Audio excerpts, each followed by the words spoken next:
Santa Mónica Radio y TV Más Digital presenta Curso Bíblico con Fray Roberto Armas. Únete a Fray Roberto Armas mientras nos guía en un viaje de descubrimiento y reflexión a través de las Sagradas Escrituras. Explora las enseñanzas de la Biblia, profundiza en su significado y descubre lo que nos dice Dios a través de su palabra. No te pierdas Curso Bíblico con Fray Roberto Armas. Sintonízanos y enriquece tu camino de fe. Curso Bíblico con el Padre Roberto Armas de la Parroquia Santa Mónica Agustino Recoleto. Ya está con nosotros. Hoy nos hablará sobre la introducción a los libros de Josué, Jueces, Samuel y Reyes, libros históricos. Padre Roberto, bienvenido. Muy bien, a compartir un poquito más de algunos libros de la Biblia, los que acaba de mencionar Jaime. Estamos dispuestos para comenzar con bendición de Dios. Bien, y como cada martes comenzamos con nuestra oración, Padre. Así es, nos ponemos en presencia de Dios y hacemos nuestra oración. Señor, te damos gracias porque nos permites participar en este curso bíblico por medio de la radio. Nos reúnes y nos pones frente a tu palabra. Ayúdanos a acercarnos a ella con reverencia, con atención, con humildad. Envíanos tu Espíritu para que podamos acogerla con verdad, con sencillez, para que ella transforme poco a poco nuestra vida. Que tu palabra penetre en nosotros, que nuestro corazón esté abierto como el de María, Madre tuya y Madre nuestra, y como en ella la palabra se hizo carne, también en nosotros esta palabra tuya se transforme en obras de vida según tu voluntad. Amén. Amén. Bien, Padre Roberto, luego de nuestra oración, ahora nos va a hacer entender sobre la introducción a los libros de Josué, Jueces, Samuel y Reyes, libros históricos. Y comenzamos con nuestra primera pregunta, Padre. ¿Cuál es la obra histórica deuteronomista? Bien, días pasados, el martes pasado hablamos de el Pentateuco, los 5 primeros libros de la Biblia que terminan con el Deuteronomio. Son los otros escritos, otras leyes, otras normas que nos da Dios por medio de Moisés. Y después del Deuteronomio vienen unos libros históricos. También en el Pentateuco hay parte histórica, porque el Génesis es prehistoria de Israel y el comienzo de la historia de Israel y de los patriarcas.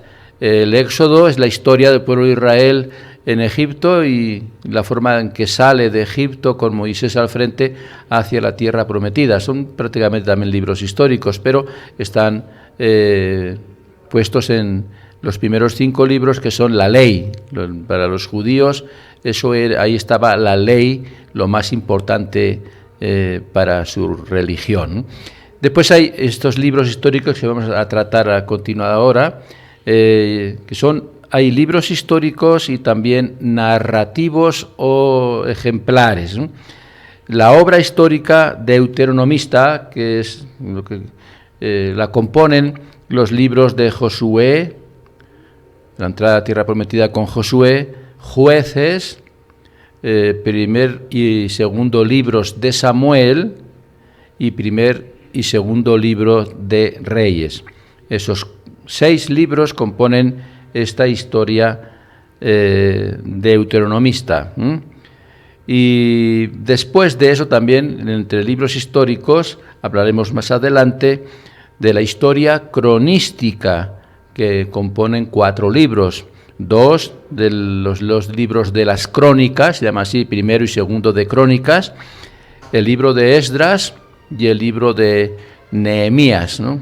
También son historia del regreso del pueblo de Dios del destierro de Babilonia, de nuevo a Jerusalén, la recomposición de la ciudad, del templo sobre todo, y el encuentro con la ley. Después vienen 2 libros también históricos y legendarios, que son los dos libros de los Macabeos, primero y segundo de Macabeos.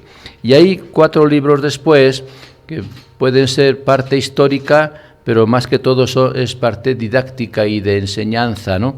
Que son 4 personajes ejemplares para el pueblo judío, para el pueblo de Israel y también hoy para nosotros. Son los libros de Ruth, historia de Ruth, Tobías, Judith y Esther. 4 personajes que nos enseñan cada uno su mensaje principal religioso para el pueblo y para todos nosotros también. Los libros de Josué, Jueces, los 2 de Samuel y los 2 de Reyes narran la historia del pueblo de Israel desde la conquista de la tierra prometida, desde que con Josué entran a la tierra prometida por Jericó, hasta la pérdida de esa tierra, o sea, desde el siglo XIII, que es la entrada más o menos, siglo XIII antes de Cristo, hasta la primera mitad del siglo VI, también antes de Cristo. En la Biblia hebrea, en la Biblia judía, vienen considerados como los profetas anteriores. O sea, estos libros, aunque no son de profetas, pero se les considera en la Biblia hebrea como colección de profetas anteriores a los que escriben, ¿no? Profetas anteriores, porque ya aparecen o consideran que si los jueces también eran profetas, que Samuel comenzó siendo profeta, comenzó siendo juez y después profeta, y los que coronaban a los reyes y los acompañaban siempre eran profetas, pero son profetas que se llaman anteriores a los profetas más importantes, que serían Jeremías, Isaías y los demás profetas menores, que tienen libros escritos, ¿no? Estos profetas anteriores acompañaban a los reyes en la etapa de la monarquía, ¿no? Después, en la Biblia hebrea, son considerados, como digo, como profetas anteriores, ya que esta historia está interpretada con criterios también proféticos. Siempre el profeta está por ahí dando consejos y orientaciones. También estos libros, prolongados por el Deuteronomio o anticipados por el Deuteronomio, como si el Deuteronomio fuera un poquito la introducción, son también llamados por los estudiosos obra histórica deuteronomista, porque empalma con el Deuteronomio, y como que son también enseñanzas históricas después de la ley, como la otra ley, como otra forma de vivir la ley en el pueblo de Israel. Muy bien, entonces seguimos con la siguiente pregunta. ¿Cuál es la situación histórica de estos libros, Padre Roberto? Bien, Israel tuvo necesidad de guardar memoria de su historia en la tierra prometida, ¿no? Cómo fue esa historia de la entrada a la tierra prometida, cómo se vivió en esa tierra prometida, esa tierra de Canaán, que después ya se convierte prácticamente en Israel, va a ser ya el país de los israelitas, y bueno, pues quieren tener también una historia, ¿no? Y dejarla por escrito. Estos libros que hemos mencionado ya cuáles son, ¿no? Los Josué, Jueces, Samuel y Reyes, 2 de cada uno, pretenden realizar esta tarea, no con un interés científico e historiográfico, no pretenden hacer ciencia y tampoco pretenden hacer historia simplemente, ¿no? Es mucho más, con una mirada de fe. Todo se escribe con una mirada de fe. Al conservar el recuerdo vivo de estos acontecimientos que sucedieron, los escritores sagrados querían expresar a sus contemporáneos y a las generaciones futuras la interpretación de la historia, pero a la luz de su fe, desde la perspectiva de la fe, no simplemente historia por historia, ¿no? A la luz de la fe, para comprender el pasado comprender y recordar y dar gracias a Dios por el pasado, encarar el presente para vivirlo intensamente, y sobre todo ofrecer luces para el futuro. Estas tres finalidades tiene estos escritos históricos que estamos mencionando, ¿no? Comprender y dar gracias por el pasado, cómo Dios actuó con el pueblo en toda la historia pasada de Israel, y agradecerle a Dios.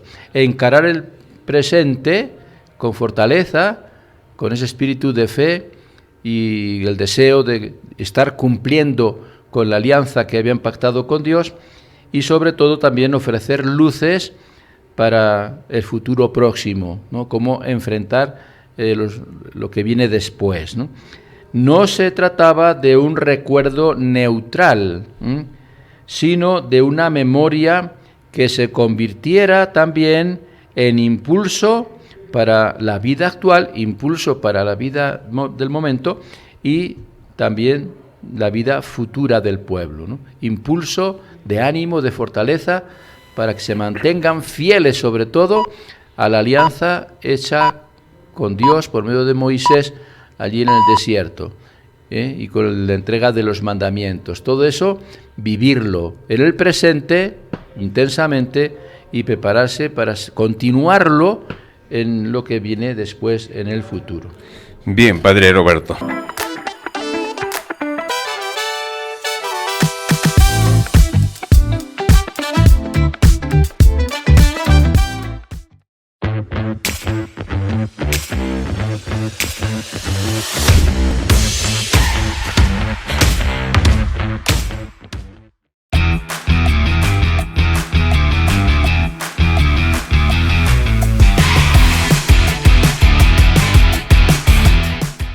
Quien nos va explicando sobre introducción a los libros de Josué, Jueces, Samuel y Reyes, libros históricos.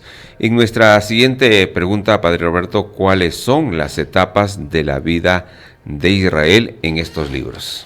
Ciertamente, pues la historia en todas las naciones y en todas partes se suele dividir por etapas, ¿no? Son fragmentos, partes de la historia que se destacan, ¿no? También en el Perú, podemos decir, primero pues la cultura chavín, después de la cultura chavín vienen otras culturas. Entonces una etapa es la cultura chavín, otra etapa es la cultura mochica, la cultura del norte de Chiclayo, otra etapa es ya la prehispánica, vamos a decir, los incas y los pueblos de su tiempo. Otra etapa de nuestra historia de Perú es ya la presencia de los españoles con la, vamos a decir, conquista, por llamarlo de una manera, y la hispanidad, ¿no? Y los primeros años, primeros virreyes, toda la historia prehispánica ya, y después de la hispánica viene ya la independencia, otra nueva historia, otra nueva etapa en la historia del Perú. Y la etapa que estamos ahora, todo se divide por etapas. La historia del Perú también se divide por etapas, desde años antiquísimos hasta ahora, ¿no? Entonces en Israel pasó igual. También la historia que recorren estos libros presenta distintas etapas de esta vida del pueblo de Israel. La primera etapa, podemos decir, de estos libros, porque claro, primera etapa podemos hablar de lo que ha sucedido en el libro de Génesis, el comienzo, ya dejamos atrás todo eso, los patriarcas, Egipto, la salida de Egipto, hasta la entrada en la tierra prometida. Desde ahí comienza esta parte de la historia que relatan estos libros, ¿no? La primera etapa es la conquista de la tierra prometida con Josué, o el asentamiento en esa tierra prometida, ¿no? Esto sucede alrededor de las últimas décadas del siglo XIII, del siglo XIII antes de Cristo. Conforme al narrador del libro de Josué, se trata de un periodo de fidelidad a Dios, el compromiso que hace Josué con el pueblo. Josué le dice al pueblo: mi familia y yo vamos a servir al Señor. ¿Ustedes a quién quieren servir en adelante, no? Y ellos dicen: también nosotros vamos a servir al Señor. Entonces esa etapa primera del recién el pueblo de Israel asentándose en la tierra prometida por tribus, 12 tribus, 12 territorios donde se van instalando. Eso se resume en la etapa de fidelidad a el servicio a Yahvé, a Dios, a pesar de las infidelidades también que van sucediendo continuamente, y por eso manda jueces para renovar su fidelidad a Dios y poder ayudarles a cumplir con el compromiso. Después el segundo periodo, segunda etapa, sería el periodo de los jueces o libertadores. O sea, después ya de esa etapa de establecimiento y demás con Josué, viene una etapa con muchos problemas, porque los pueblos que han sido invadidos, vamos a decir, se rebelan contra el pueblo de Israel, contra las tribus, y las tribus están comenzando a sembrar cosas, sus cosechas y demás, y estos pueblos que estaban antes que ellos, pues atacan sus cosechas, las invaden, las queman o se las roban, etcétera, y por eso es el periodo o la etapa de los jueces. Dios nombra jueces que serían los líderes de la comunidad, pero siempre como defensores ante los adversarios, ante las tribus vecinas, ¿no? Es la labor que cumplen los jueces, cuidar al pueblo, protegerlo, y esta etapa que va desde los jueces, el más importante que conocemos es Sansón, es Gedeón, etcétera, hasta el tiempo de los reyes, ¿no? Entonces el periodo de los jueces, que también se llaman libertadores de Israel, lo tenemos en el libro de Jueces y parte también del primer libro de Samuel, hasta capítulo 7 más o menos, cuando las tribus aún no estaban bien unidas bajo un solo mando político, sino que conservaban su independencia cada tribu, pero se iban poco a poco unificando, sobre todo por la misma fe. La fe de todas las tribus era la misma, ¿no? De finales del siglo XIII hasta gran parte del siglo XI a.C., es esta etapa de los jueces. Tiempo de infidelidades del pueblo y de perdón de Dios, siempre lo mismo, ¿no? Al final, una cierta anarquía social y política se prepara al paso del siguiente periodo, ¿no? ¿El siguiente periodo cuál va a ser? La monarquía. El tercer periodo es la monarquía. Inicio de la monarquía unida. Primero monarquía unida y después vendrá monarquía desunida, división de la monarquía, reino del norte, reino del sur.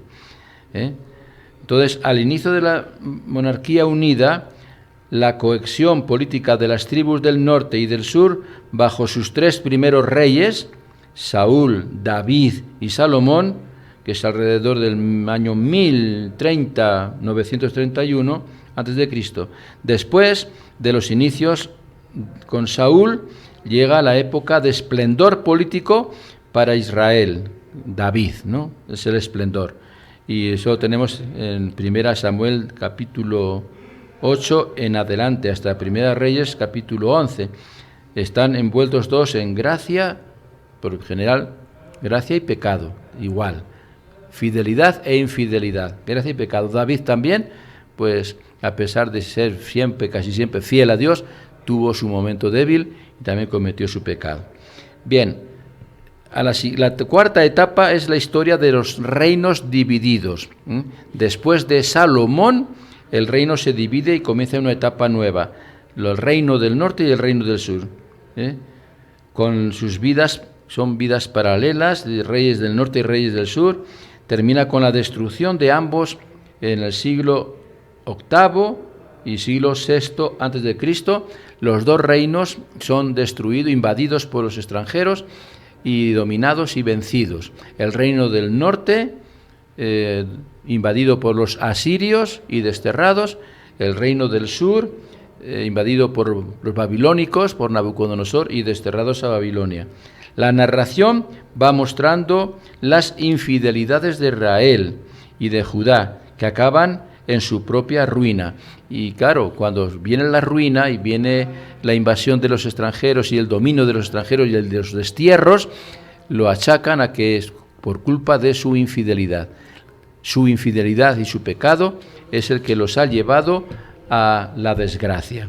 Bien, el reino del Israel o del norte, que comprendía prácticamente 10 tribus, de las 12 tribus, 10 vivían en el norte, la capital política al final fue Samaria, y que tenía 2 centros religiosos, Dan y Betel, ¿no?, siendo este santuario muy importante. El reino fue destruido por los asirios en el año 722 a.C. Es el reino del norte, Israel. El reino del sur, que es el de Judá, con una tribu y media más o menos, que es la tribu de Judá, que ya se había anexionado a la de Simeón, ya han formado una sola tribu. Judá y Simeón eran una sola tribu, y parte de la tribu de Benjamín, por eso media. Su capital política y religiosa fue siempre Jerusalén. Allí estaban el rey y la descendencia davídica, los descendientes de David, y el templo construido por Salomón en Jerusalén. Fue destruido después por los babilonios en el 586. Y ahí es el exilio o destierro a Babilonia, acontecido pues ya desde el 597, y luego con la conquista de Jerusalén en el 586 por Nabucodonosor. La narración de Reyes, el libro de los Reyes, concluye con un hecho acontecido en Babilonia en el 561, antes de Cristo siempre, la liberación del rey Jeconías, que había sido deportado unos años antes. Es una historia gloriosa y trágica, gloriosa al traer a la memoria momentos de éxito y triunfo, como lo fue el asentamiento en la tierra prometida o la época esplendorosa de la monarquía, sobre todo con David y Salomón. Trágica porque tiene situaciones de tensión y de problemas serios en la vida del pueblo. El periodo de los jueces, con acontecimientos o sometimiento, a otros pueblos, la división de los 2 reinos, con la pérdida de la unidad que se había intentado construir, las destrucciones de los reinos, con las conquistas de sus capitales, Samaria por los asirios, Jerusalén por los babilónicos, y que fue pues la destrucción final del templo, que es lo más trágico para los judíos. El templo era el símbolo de la religión, el símbolo de la relación con Dios, porque en el templo era esa relación, el culto y demás, y cuando Nabucodonosor destruye el templo y roba los utensilios religiosos y los lleva cautivos, pues la mayor desgracia que podía pasarles, ¿no? Entonces, toda esta historia tiene momentos de gloria, momentos exitosos, momentos buenos, pero tiene también momentos trágicos y de fracaso y de destrucción y debilidad, ¿no? Son las consecuencias de las etapas en que el pueblo, cuando es fiel a Dios, le va bien y es glorioso, pero cuando el pueblo es infiel a Dios, comete el pecado y se va tras los ídolos, viene la desgracia y viene todo lo que tienen que sufrir, ¿no? Especialmente por los destierros que tienen que sufrir continuamente, ¿no? Por distintos imperios vecinos. Y el padre Roberto Armas nos explica sobre esta introducción a los libros de Josué, Jueces, Samuel y Reyes, libros históricos.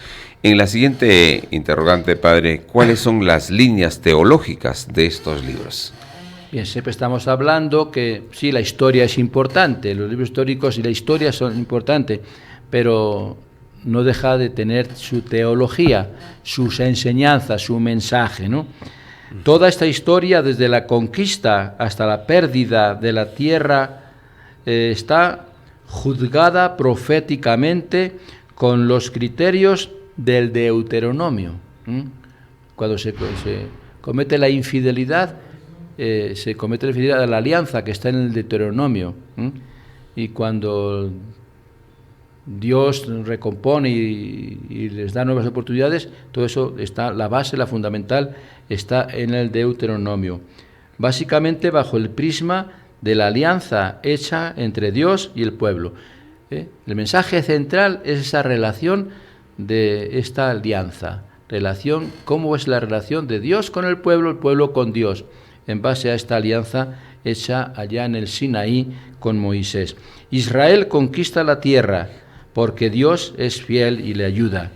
El pueblo pierde su tierra por sus infidelidades que cometió contra Dios y contra sus hermanos también. Cuando se trata de juzgar a los monarcas, a los reyes, como se explica ya en la introducción a los libros de los reyes, hay un criterio doble que se impone: la fidelidad al único Dios y la fidelidad al único santuario querido por Dios, el templo de Jerusalén. Como contrapartida, se rechaza la idolatría en sus diversas manifestaciones y se rechaza también la existencia de otros santuarios dedicados al Dios de Israel fuera del único templo de Jerusalén. El templo es Jerusalén. El escritor sagrado menciona algunos pecados sociales en el segundo de Samuel, en el primero de Reyes, el segundo de Reyes, pecados sociales que comete el pueblo en general, pero no con tanta insistencia como aparece en la predicación de los profetas preexílicos, antes del exilio, en los que se muestra que en los siglos VIII a VI antes de Cristo hubo demasiados abusos de los poderosos hacia los más débiles del pueblo.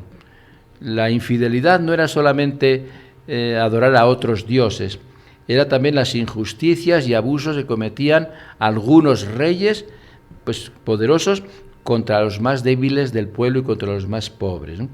Para descubrir los énfasis globales de esta etapa histórica del pueblo, narrada en estos libros, podemos destacar los siguientes puntos. Primero, se trata de explicar el porqué del exilio, por qué el fracaso del pueblo. Este no es fruto de la infidelidad del Dios de Israel, ni de dejar abandonado a su pueblo. No es Dios quien abandona, no es Dios quien comete la infidelidad, ni en su impotencia ante los dioses babilónicos. El Señor es fiel y poderoso siempre. El destierro es consecuencia de la infidelidad del pueblo al pacto con su Dios. Ha hecho un pacto y lo está rompiendo. En la mentalidad de aquella época, cuando aún no había revelación de la vida de ultratumba, del más allá, se pensaba que Dios premiaba y castigaba en este mismo mundo como expresión de su justicia. A los buenos los premiaba ya aquí en el mundo y les iba bien. Ese era el premio, que les iba bien. Pero los que cometían la infidelidad, el castigo era que les iba mal y fracasaban. El pueblo de Israel va bien cuando cumple la alianza y le va mal cuando la incumple. Y eso es el castigo. No pensaban todavía en la vida del más allá, en la vida futura. Lo que en el pensamiento de hoy se podría ver como un fruto del dominio de un imperio poderoso, el asirio o el babilónico, en el pueblo de Israel se veía como castigo de Dios por sus infidelidades a la alianza. Nosotros lo vemos que Nabucodonosor venció porque era más fuerte y punto. Era más fuerte, tenía mejor ejército y venció. Y lo mismo los asirios, pero no porque hubieran cometido infidelidades o pecados. Dios no castiga, por lo tanto Dios no impone ese castigo del exilio al pueblo de Israel porque hayan cometido la infidelidad. Eso es lo que pensaban ellos. El pueblo pensaba que por ser infieles les había venido esa desgracia. Pero no, la desgracia les viene porque los otros pueblos son más poderosos, están mejor preparados y los han encontrado descuidados y relajados, ¿no? Ese es el problema. En segundo lugar, aún en este modo de pensar, el castigo no es la última palabra de Dios. El castigo no es lo último, porque después viene redención, viene salvación. Su amor, el amor de Dios, es superior al pecado del pueblo. El Señor, que ha sido bueno y fiel a sus promesas, Siempre ofrece su gracia y su perdón, siempre da nuevas oportunidades. Él muestra su misericordia y da una nueva oportunidad a Israel. La promesa hecha a David de una dinastía perpetua permanece activa. Dios permanece siempre fiel. Dios no se retracta. Seguramente la liberación del rey Jeconías es también un destello de esperanza para la familia de David y para todos los miembros del pueblo, los que permanecían en la patria desolada y los que se encontraban en el exilio. Y en tercer lugar, ante esta bondad de Dios, el pueblo queda invitado a responder con la conversión. Dios perdona, pero el pueblo tiene que convertirse. Igual que nosotros ahora pedimos perdón en la confesión, nosotros, por nuestros pecados. Y Dios nos perdona, pero ¿qué nos pide? Que nos convirtamos, que cambiemos, que mejoremos nuestro comportamiento. Eso ha sido siempre en el pueblo de Israel, a nivel de pueblo, y con nosotros también a nivel incluso personal. Eso es el perdón de Dios. El perdón de Dios permanece siempre, siempre. Es la bondad y la misericordia que siempre, pero exige una conversión, el cambio de nuestra conducta y de nuestra vida, la vuelta al Señor, la vuelta a la alianza, la observancia de esta alianza y de la ley.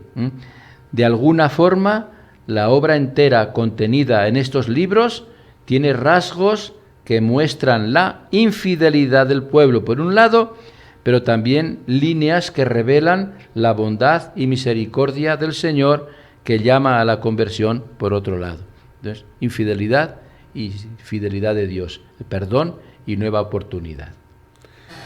Muy bien, entonces, conociendo esto, vamos a otra de las preguntas, Padre Roberto.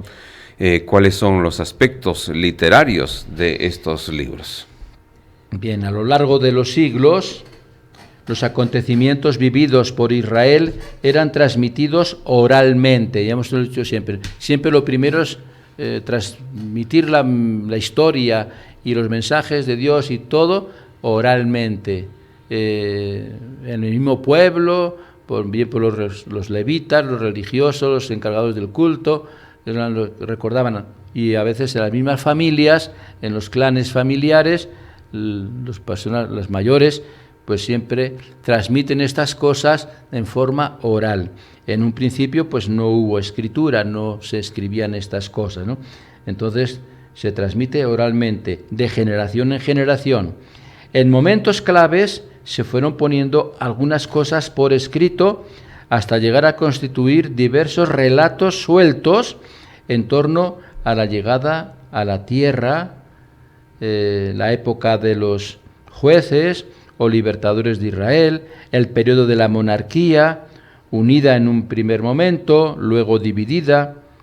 En la corte se conservaban los anales de los reinos y algunas pequeñas obras que explicaban la llegada de David al reino y la lucha que se dio en torno a su sucesión.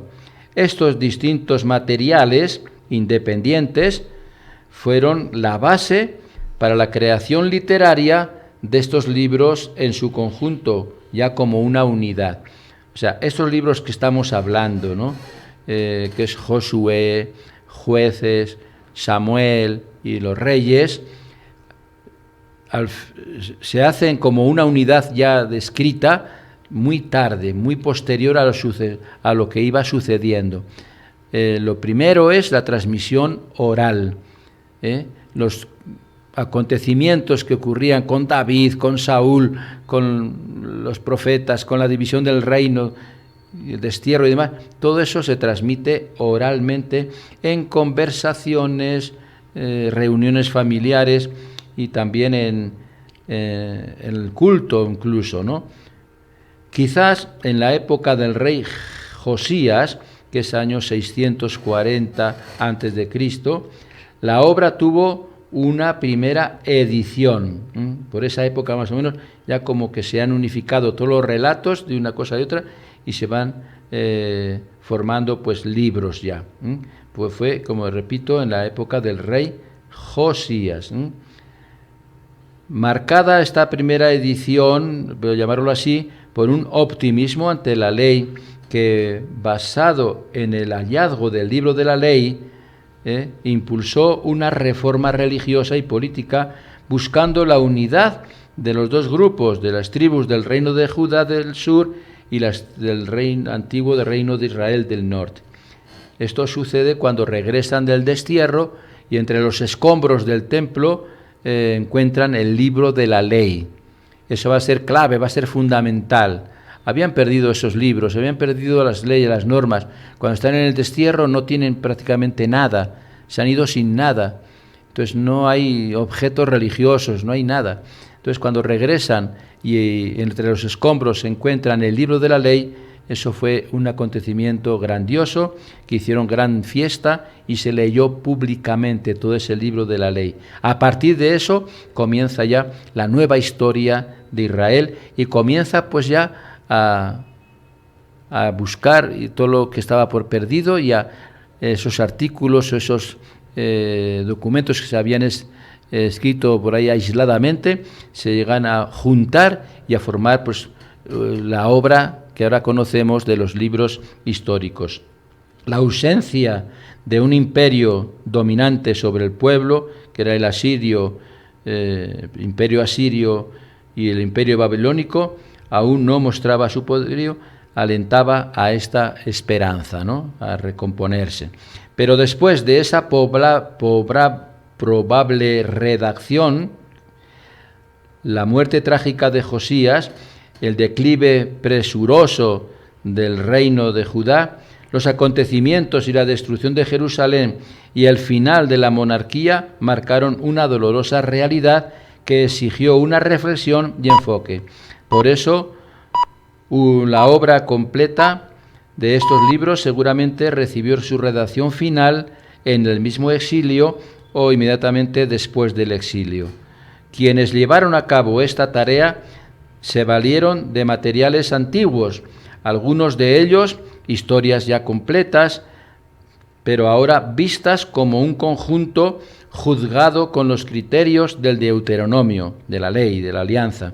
También se sirvieron de los anales de los reyes de Israel y de Judá que había en las cortes, que se conservaban en los archivos de las cortes. Todo eso llevó a hacer la composición definitiva de estos libros históricos. ¡Qué bien! En nuestro curso bíblico entramos a la recta final sobre la introducción a los libros de Josué, Jueces, Samuel y Reyes, libros históricos que nos explica el padre Roberto Armas. Y bien, padre Roberto, ¿qué más aspectos literarios se ven en estos libros que llaman la atención? Bien, todo lo que estamos hablando es importante, porque la historia es importante, la teología y enseñanza que hay en cada libro es importante, pero también estos aspectos literarios de cómo se conformaron los libros es importante, porque nos ayuda a comprender mejor en qué manera se compusieron los libros, en qué épocas y por qué autores y demás, ¿no? Para lograr dar unidad a la obra de estos libros históricos, fruto de diversos materiales, y para juzgar las grandes etapas de la historia de Israel en la tierra prometida, los autores o redactores finales, los que recopilaron ya pues todos estos documentos, elaboraron discursos puestos en boca de sus grandes personajes, como Josué, Samuel, Salomón, que ofrecían el sentido de las etapas vividas y llamaban al pueblo a la fidelidad a la alianza, ¿no?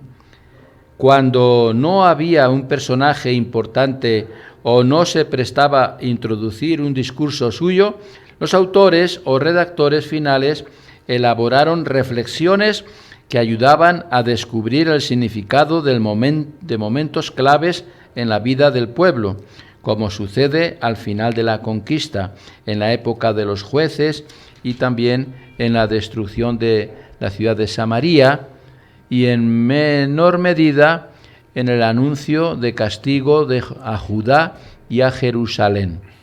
Muchas veces también el narrador, el que compone estos libros, en una o más frases escuetas, da el juicio de un acontecimiento. Por ejemplo, después de la unción de David como rey de Israel, en el pecado de David con Betsabé, en el nacimiento de Salomón, por enseñar unos cuantos casos, ¿no?, que lo redondean después a la hora de componer todos estos relatos importantes. También las valoraciones que el narrador presenta sobre cada uno de los reyes de Israel y Judá, sobre la base de la doble fidelidad pedida, ¿no?, al único Dios y al único santuario de Jerusalén. Eso señalan los criterios de esta obra, ¿no? Algo similar se puede decir del énfasis en el cumplimiento de la palabra de Dios anunciada por algún profeta u hombre de Dios, ¿no? Quizá en un primer momento el libro del Deuteronomio servía de prólogo a este conjunto de libros llamados de obra histórica deuteronomista. ¿Por qué? Por eso lo que hemos dicho, Deuteronomio, quinto libro de la Biblia, donde están todas las leyes prácticamente, servían como de introducción, como de libro introductivo a estos libros que estamos hablando ya de históricos, ya que aquel Deuteronomio es el libro de la alianza de Dios con su pueblo, en el que se expresan las bendiciones y las maldiciones, conforme a la vivencia de la ley del Señor, que rige a Israel y lo enfrenta constantemente a optar por el camino del cumplimiento de su voluntad para poder recorrer la senda de la vida, el camino de la vida. Siempre este es el drama que aparece en todos los libros, desde el Deuteronomio y en todos los históricos, ¿no? Ese drama siempre del ser fieles a la alianza y ser infieles a la alianza. El drama lo realiza la infidelidad, el ser infieles a la alianza. Y después la superación de este drama es mediante la misericordia de Dios, que siempre permanece fiel y que siempre demuestra su fidelidad y su amor para con el pueblo, y siempre da pues nuevas oportunidades. Con el correr de los tiempos, este libro del Deuteronomio, quinto de la Biblia, pasó a ser parte de la Torá, ¿no?, o de la ley. O sea, literariamente, al principio posiblemente fue una introducción a los libros históricos, pero después, cuando ya se dividen bien todos los libros por temas y por etapas y demás de la historia de Israel, ya este libro del Deuteronomio pasa a formar parte del Pentateuco, del libro principal, o bloque principal de libros, que es el que se dedica a la ley, la Torá, que decían los judíos. Ley en hebreo es Torá, ¿no? Y entonces todos los libros que se dedican a la ley o que hacen referencia a la ley o a la alianza que hace Dios con su pueblo, quedan ensamblados en el Pentateuco, en los 5 primeros libros, y ahí queda ya el Deuteronomio enclavado para siempre en ese grupo de libros, ¿no? Entonces, ciertamente, el Deuteronomio formó parte importante de los dos grupos de Biblias, tanto de la historia como de la ley también, ¿no? Sobre esta base se podría decir que el Deuteronomio que juega una doble función, de la ley y de la historia, ¿no?, unidos, ley e historia, doble función. Por una parte, cierra el Pentateuco al narrar la muerte del líder religioso que es Moisés, que no llega a la tierra prometida, ¿no?, sino que solo la contempla desde lejos.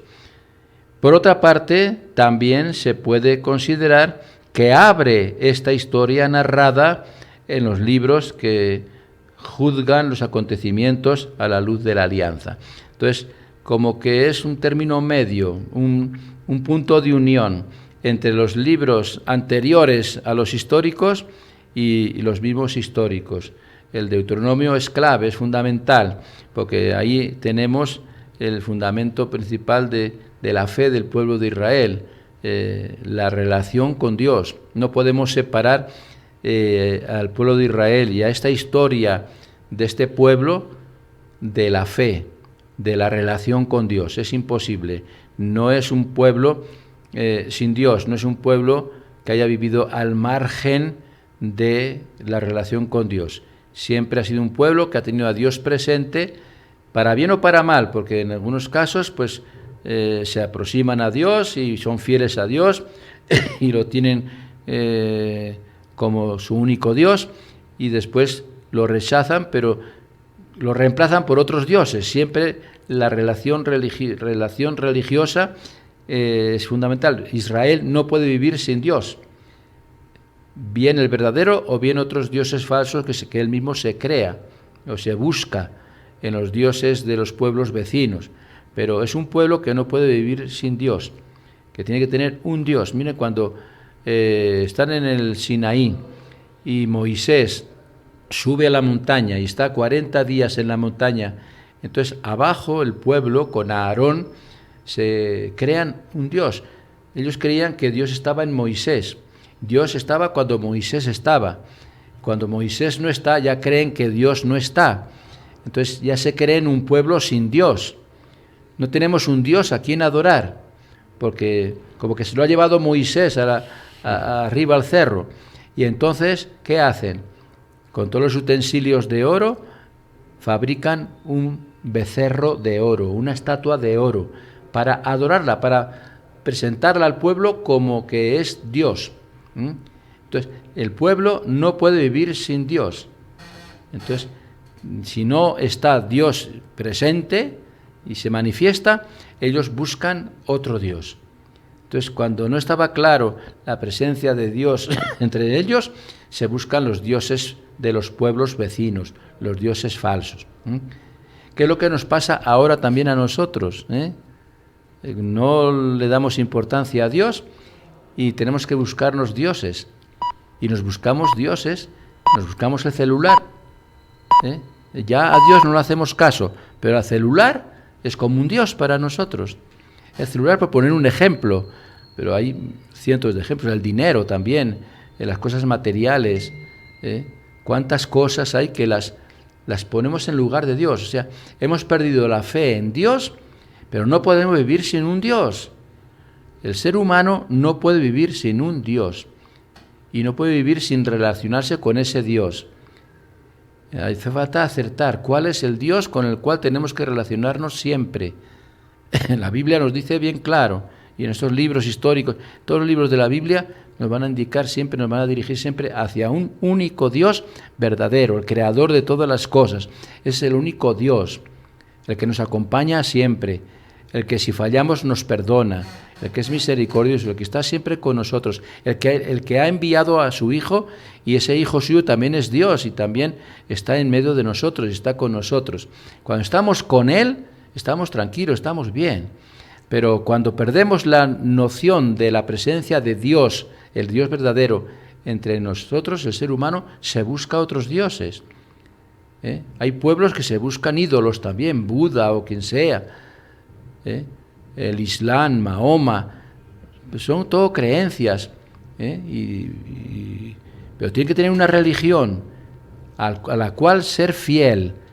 Y cuando no hay esa religión, la creamos nosotros con objetos creados también por nosotros, como son ahora el celular, como es la computadora, como son el dinero y las tantas cosas que se pueden comprar con dinero, y la moda, la droga, el alcohol y tantas cosas que son obra nuestra, cosas nuestras.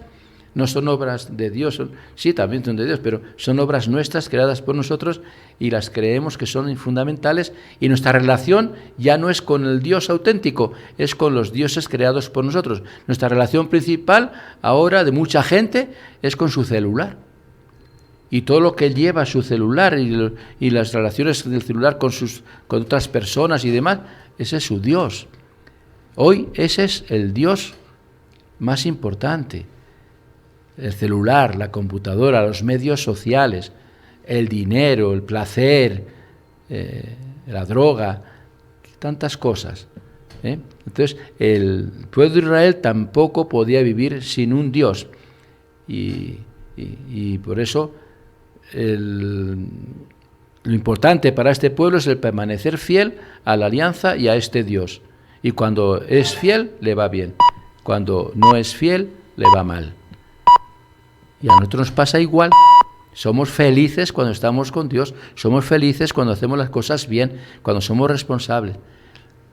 Cuando estamos esclavizados por las cosas materiales y cosas de este mundo, ya no somos felices porque estamos afanados en a ver cómo consigo, para conseguir el último celular que salga. ¿Y qué hago para conseguirlo? Porque cuesta 4.000, 5.000 soles.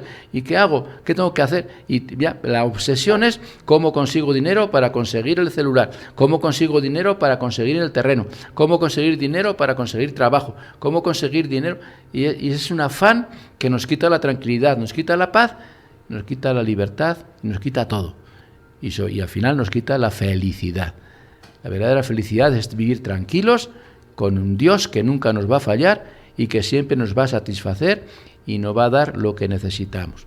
Lo que de verdad necesitamos, no lo que no necesitamos.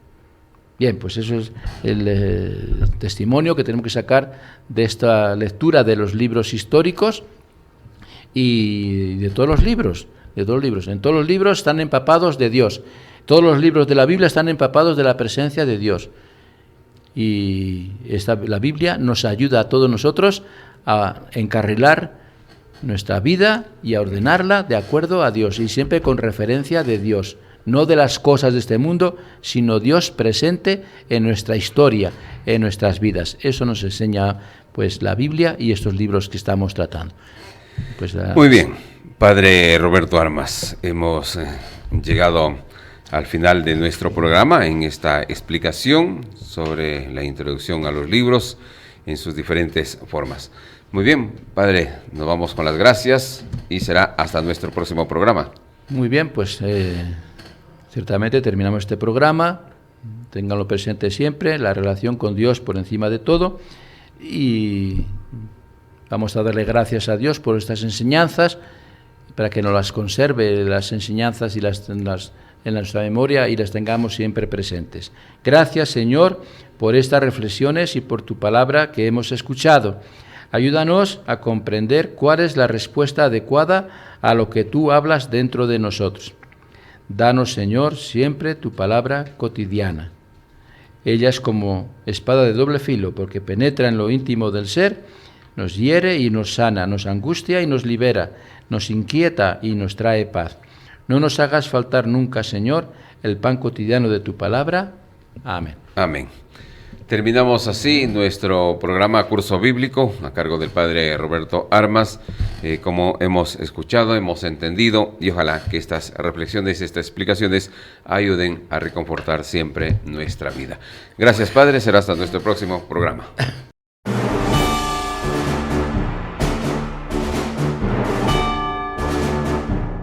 Santa Mónica Radio y TV Más Digital presenta Curso Bíblico con Fray Roberto Armas.